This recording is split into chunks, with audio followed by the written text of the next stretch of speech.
استغفار انسان کو کہاں سے کہاں پہنچا سکتا ہے۔ استغفار وہ کنجی ہے جو بند قسمت کے تالے کھول دیتا ہے، وہ راز ہے جو آسمان کے دروازے کھول دیتا ہے، وہ چراغ ہے جو تاریکیوں کو روشنی میں بدل دیتا ہے۔ مگر افسوس، انسان اسے معمولی سمجھتا ہے، اسے صرف ایک ذکر سمجھتا ہے، حالانکہ یہ وہ معجزہ ہے جو بانجھ کو ماں بناتا ہے، غریب کو بادشاہ، مجرم کو ولی اور گنہگار کو محبوب خدا بناتا ہے۔ استغفار وہ طاقت ہے جو انسان کو وہاں پہنچا سکتی ہے جہاں وہ کبھی سوچ بھی نہیں سکتا۔ یہ راز ہے، طاقت ہے، دوا ہے، نور ہے۔ استغفار انسان کو کہاں سے کہاں پہنچا سکتا ہے، اس بات کا اندازہ آپ کو یہ ویڈیو دیکھنے کے بعد ہو جائے گا۔ ایک عورت جس کو اولاد نہیں ہو پا رہی تھی، ڈاکٹر سے علاج کروایا، مگر ڈاکٹرز نے بانجھ کہہ کر اسے لا علاج قرار دے دیا۔ اس عورت نے جب استغفار کا ورد اس طریقے سے شروع کیا تو پھر اس کے ساتھ کیا معجزہ ہوا، جان کر آپ حیران رہ جائیں گے۔ ایک آدمی زندگی کا ایک طویل عرصہ کرائے کے مکان میں گزارتا آیا تھا۔ ہر ماہ تنخواہ آتی اور کرائے کے نام پر نکل جاتی، یوں لگتا جیسے کمائی صرف دوسروں کی دیواروں کو سہارا دینے کے لیے ہے۔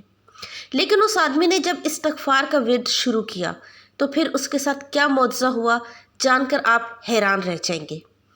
بسم اللہ الرحمن الرحیم۔ السلام علیکم محترم ناظرین۔ پاور آف استغفار۔ استغفار کتنا پاورفل ذکر ہے، استغفار انسان کو کہاں سے کہاں پہنچا سکتا ہے۔ محترم ناظرین، دنیا میں کوئی ایسی چیز نہیں جو انسان کو اتنی خاموشی سے، اتنے سکون سے، اتنی طاقت کے ساتھ بدل دے جیسے کہ استغفار۔ یہ ایک ایسا ذکر ہے جو لبوں پر آتے ہی آسمان ہلنے لگتا ہے، فرشتے حرکت میں آ جاتے ہیں اور اللہ رب العزت کی رحمت بندے کی طرف لپکتی ہے۔ افسوس، ہم استغفار پڑھتے ہیں لیکن محض ایک عادت سمجھ کر۔ ہم اس کی طاقت سے ناواقف ہیں۔ ہم نہیں جانتے کہ استغفار وہ راہ ہے جو انسان کو ذلت سے عزت، افلاس سے خوشحالی، گناہوں سے طہارت اور زمین سے عرش تک پہنچا دیتی ہے۔ اگر کوئی جان لے کہ استغفار کی طاقت کیا ہے تو وہ ہر سانس کے ساتھ اسے اپنا ورد بنا لے۔ لوگ لاکھوں کی نوکری کے لیے در در کی ٹھوکریں کھاتے ہیں، سکون کی تلاش میں نفسیاتی ڈاکٹرز کے چکر لگاتے ہیں، لیکن اگر دل سے یقین کے ساتھ آنکھوں میں نمی لے کر استغفار کیا جائے تو وہ سب کچھ مل سکتا ہے جس کا انسان نے کبھی تصور بھی نہ کیا ہو۔ ایک عورت جس کو اولاد نہیں ہو پا رہی تھی، ڈاکٹرز سے علاج کروایا، مگر ڈاکٹرز نے بانجھ کہہ کر اسے لا علاج قرار دے دیا۔ جب اس عورت نے استغفار کا ورد شروع کیا، اپنی تسبیح کو استغفار سے مزین فرمایا، اپنی زبان کو استغفار سے معطر کیا، تو پھر اس کو اللہ پاک نے کتنے بیٹے عطا کیے، اور وہ جب بڑے ہوئے تو اپنی ماں کے لیے کیسے آنکھوں کی ٹھنڈک کا ذریعہ بنے۔ اندھیرے کمرے میں تنہا بیٹھی وہ عورت اکثر اپنی خالی جھولی کو تکا کرتی تھی، جس میں کبھی کسی معصوم ہنسنے کی آواز گونجتی تھی، مگر تقدیر جیسے خاموش تماشائی بن گئی تھی۔ وہ عورت جس کا نام رابعہ تھا، ہر مہینے امید باندھتی اور ہر مہینے ٹوٹے خوابوں کا ایک اور ٹکڑا اس کے دل میں چپ جاتا۔ شادی کو 10 سال بیت چکے تھے، علاج کے لیے ہر دروازہ کھٹکھٹایا، شہر کے بڑے بڑے ڈاکٹرز کے پاس گئی، کئی مہنگے علاج کروائے، لیکن ہر بار ایک ہی جملہ سننے کو ملا: آپ بانجھ ہیں، آپ کے ہاں اولاد کا امکان نہیں۔ یہ لفظ بانجھ اس کے دل پر کسی خنجر کی طرح لگا، جیسے کسی نے اس کی نسوانیت کو ہی مسترد کر دیا ہو۔ سسرال والوں کی نظریں، محلے والی عورتوں کے طنز اور اپنے شوہر کی خاموشی اسے اندر ہی اندر کھا گئی۔ مگر ایک دن جب وہ مسجد کے ایک گوشے میں آنکھوں میں آنسو لیے بیٹھی تھی، ایک بزرگ خاتون نے اس کے قریب آ کر صرف اتنا کہا: بیٹی، استغفار کو اپنا ساتھی بنا لو، اللہ کی رحمت کو آواز دو، وہی بند دروازوں کو کھولتا ہے۔ اس دن کے بعد رابعہ کی زندگی بدل گئی۔ اس نے دل کی سچائی سے، روح کی گہرائی سے استغفر اللہ ربی من کل ذنب و اتوب الیہ کا ورد شروع کر دیا۔ وہ ہر لمحے، ہر سانس کے ساتھ استغفار پڑھتی۔ اس نے اپنی تسبیح کو استغفار سے مزین کیا، اپنے کمرے کی دیواروں کو اس ذکر سے مہکا دیا، اپنے آنسوؤں سے اللہ کو پکارا اور دل سے کہا، اے اللہ، تو معاف کرنے والا ہے، تو ہی تو اولاد دینے والا ہے، تو ہی ہر چیز پر قادر ہے۔ صرف چند ماہ گزرے اور پھر ایک دن وہ معجزہ رونما ہوا جو انسانی عقل سے بالا تر تھا۔ وہی عورت جسے ڈاکٹرز نے لا علاج قرار دیا تھا، اسے ماں بننے کی خوشخبری ملی۔ پہلا بیٹا تو ہوا، پھر دوسرا، پھر تیسرا، یہاں تک کہ اللہ نے اسے 4 بیٹے عطا فرمائے۔ ان بچوں کی پیدائش کے ساتھ رابعہ کی دنیا بہار بن گئی۔ وہ بچے قرآن پڑھتے، نماز پڑھتے اور جب بھی ماں کو دیکھتے اس کے قدم چومتے۔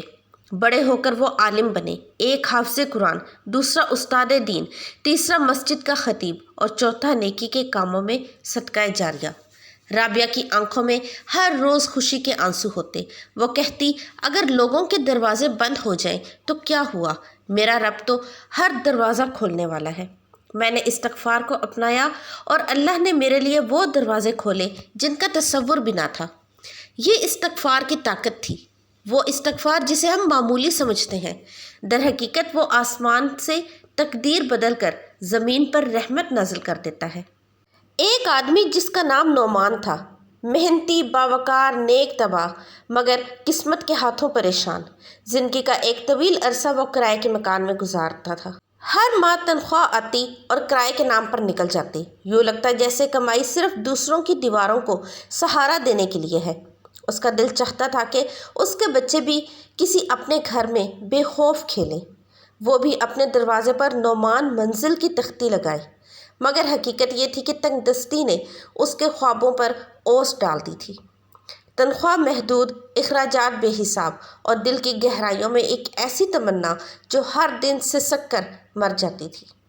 ایک رات نعمان تھک ہار کر سجدے میں گرا اور پھوٹ پھوٹ کر رونے لگا۔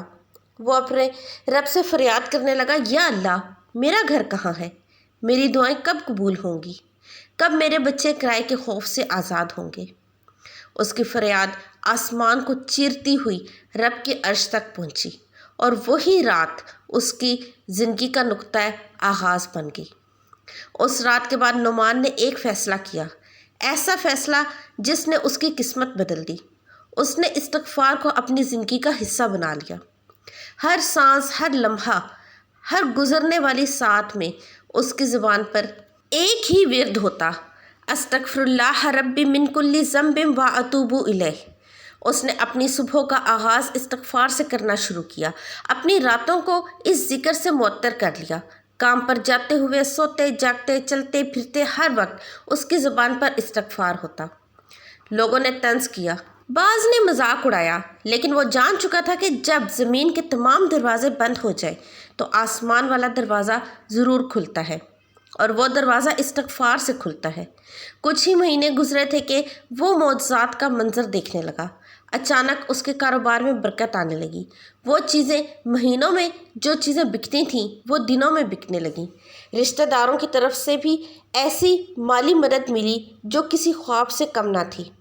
اور پھر ایک دن وہ موقع بھی آیا جب ایک پرسکون محلے میں ایک خوبصورت سا چھوٹا سا گھر صرف اس کا ہو گیا۔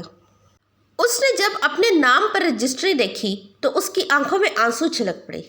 اس نے اپنے گھر کے در و دیوار کو چھو کر کہا، یہ استغفار کی برکت ہے، یہ اس در کا عطیہ ہے جو کبھی کسی کو خالی نہیں لوٹاتا۔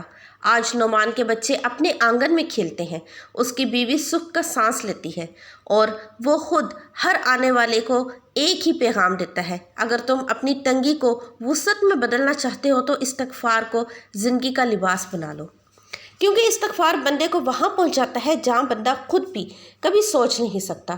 قرآن مجید میں استغفار کی اہمیت بار بار بیان کی گئی ہے۔ سورہ نوح میں حضرت نوح علیہ السلام نے اپنی قوم کو استغفار کا نسخہ دیتے ہوئے فرمایا، جس کا ترجمہ ہے، تو میں نے کہا کہ اپنے رب سے معافی مانگو، یقیناً وہ بہت بخشنے والا ہے، وہ تم پر آسمان سے بارش خوب برسائے گا، تمہیں مال اور اولاد سے نوازے گا، تمہارے لیے باغ پیدا کرے گا اور نہریں جاری کرے گا۔ یہ آیات چیخ چیخ کر بتا رہی ہیں کہ استغفار صرف گناہوں کی معافی کا ذریعہ نہیں، یہ رزق میں وسعت، اولاد کی نعمت، بارش، خوشحالی اور زندگی میں آسانیوں کا خزانہ بھی ہے۔ لیکن افسوس ہم صرف زبانی استغفار پڑھتے ہیں، اس کی روح کو نہیں سمجھتے، اس پر یقین نہیں رکھتے۔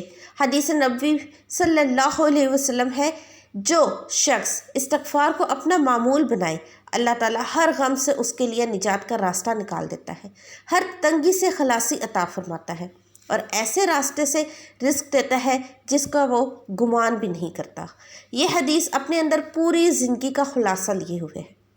حضرت علی رضی اللہ عنہ کا قول ہے، تعجب ہے اس شخص پر جو ہلاکت میں ہو اور وہ استغفار نہ کرے، یعنی جو بھی کسی مصیبت میں اسے سب سے پہلا سہارا استغفار بنانا چاہیے۔ ایک شخص امام احمد بن حنبل رحمۃ اللہ علیہ کے زمانے میں بغداد کی جامعہ مسجد میں آیا، بہت غریب تھا، اس نے ہر در پر کوشش کی لیکن کوئی سبیل نہ بنی۔ کسی نے کہا ہر نماز کے بعد 100 مرتبہ استغفار پڑھا، اس نے ویسا ہی کیا۔ چند ہی دنوں میں اس کی زندگی بدل گئی، اللہ نے نہ صرف اس کا رزق کھولا بلکہ اسے اس وقت کے ایک بڑے تاجر سے ملا دیا جس نے اسے اپنا شریک بنا لیا۔ جب امام احمد نے اس کی داستان سنی تو فرمایا، یہ استغفار کی برکت ہے جسے لوگ معمولی سمجھ کر چھوڑ دیتے ہیں۔ حضرت ابن عباس رضی اللہ عنہ فرماتے ہیں، دوائیں جسم کے لیے ہیں اور استغفار دل کے لیے۔ اگر تمہارا دل بیمار ہے، سخت ہو گیا ہے، تو اس کا علاج کثرت استغفار ہے۔ استغفار صرف دنیا کے مسائل کا حل نہیں بلکہ آخرت کی نجات کا سب سے قیمتی ذریعہ بھی ہے۔ نبی کریم صلی اللہ علیہ وسلم جو معصوم تھے، روزانہ 70 سے 100 مرتبہ استغفار کرتے تھے۔ حدیث میں آتا ہے، اے لوگو، اللہ سے توبہ کرو اور اس سے مغفرت مانگو، میں خود روزانہ 100 مرتبہ اس سے استغفار کرتا ہوں۔ اب سوچئے، جو نبی معصوم ہو، خطا سے پاک ہو، وہ بھی روزانہ اتنا استغفار کرے، تو ہم جو گنہگار ہیں، گناہوں میں ڈوبے ہوئے ہیں، ہمیں استغفار کی کتنی ضرورت ہے۔ شیخ سعدی رحمۃ اللہ علیہ فرماتے ہیں، جب دل گناہوں سے سیاہ ہو جاتے ہیں، توبہ اور استغفار ہی اسے پھر سے سفید کرتا ہے۔ آج ہم میں سے ہر شخص کسی نہ کسی پریشانی کا شکار ہے۔ کوئی اولاد کے لیے روتا ہے، کوئی رزق کے لیے، کوئی بیماری کے لیے، کوئی دشمنوں کے خوف سے، لیکن کسی کو یہ شعور ہی نہیں کہ استغفار کے ذریعے ان سب مسائل کا دروازہ کھل سکتا ہے۔ محترم ناظرین، حضرت عمر رضی اللہ عنہ فرماتے تھے، اگر آسمان سے بارش رک جائے تو میں اس وقت تک نماز استسقاء نہ پڑھوں گا جب تک لوگ استغفار نہ کریں، کیونکہ وہ جانتے تھے کہ بارش بھی استغفار سے آتی ہے۔ آج کا انسان سب کچھ چاہتا ہے، دولت، سکون، عزت، نجات، کامیابی، لیکن وہ استغفار کو سنجیدگی سے نہیں لیتا۔ وہ سمجھتا ہے کہ یہ صرف زبان کی تکرار ہے، حالانکہ یہ تکرار نہیں، اللہ کے دربار میں رجوع کی صدا ہے۔ جب بندہ استغفر اللہ کہتا ہے تو گویا وہ اللہ سے کہتا ہے، یا اللہ، میں مانتا ہوں کہ میں غلط تھا اور اب تیری رحمت کا سوالی ہوں۔ اگر بندہ سچے دل سے ایک بار بھی استغفر اللہ کہہ دے تو زمین اور آسمان اس پر مسکرا اٹھتے ہیں، فرشتے اس کے لیے دعائیں کرتے ہیں۔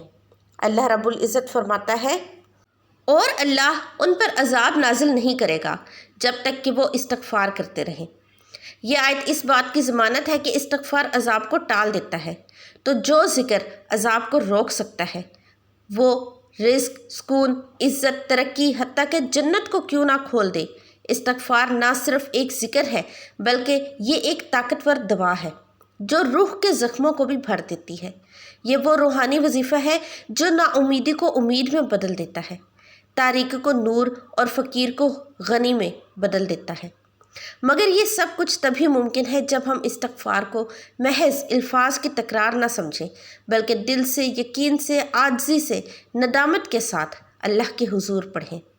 تبھی استغفار انسان کو وہاں پہنچا سکتا ہے جہاں وہ خود بھی نہیں سوچ سکتا۔ یہ چھوٹا سا ذکر ہے مگر اس کی طاقت انسان کی سوچ سے کئی بڑی ہے۔ حضرت حسن بصری رحمۃ اللہ علیہ کے پاس ایک شخص آیا اور قحط سالی کی شکایت کی، آپ نے فرمایا استغفار کرو۔ دوسرا آیا اور غربت کی شکایت کی، آپ نے فرمایا استغفار کرو۔ تیسرا آیا اور اولاد کی کمی کی شکایت کی، آپ نے فرمایا استغفار کرو۔ کسی نے پوچھا، یا شیخ، آپ ہر مسئلے کا حل استغفار ہی کیوں بتاتے ہیں؟ آپ نے جواب دیا، میں نے قرآن میں یہی کچھ پڑھا ہے، یعنی کہ سورہ نوح میں۔ اللہ تعالیٰ سے دعا ہے کہ اللہ پاک ہمیں زیادہ سے زیادہ استغفار کرنے کی توفیق عطا فرمائے، آمین، اور ہماری مشکلات کو، پریشانیوں کو دور کر کے ہماری زندگی میں آسانیاں پیدا فرمائے، آمین یا رب العالمین۔ محترم ناظرین، کامنٹ سیکشن میں اللہ کے 99 ناموں میں سے ایک نام ضرور ٹائپ کیجیے گا، ویڈیو کو لائک اور چینل کو سبسکرائب کر کے جائیے گا۔ اللہ حافظ۔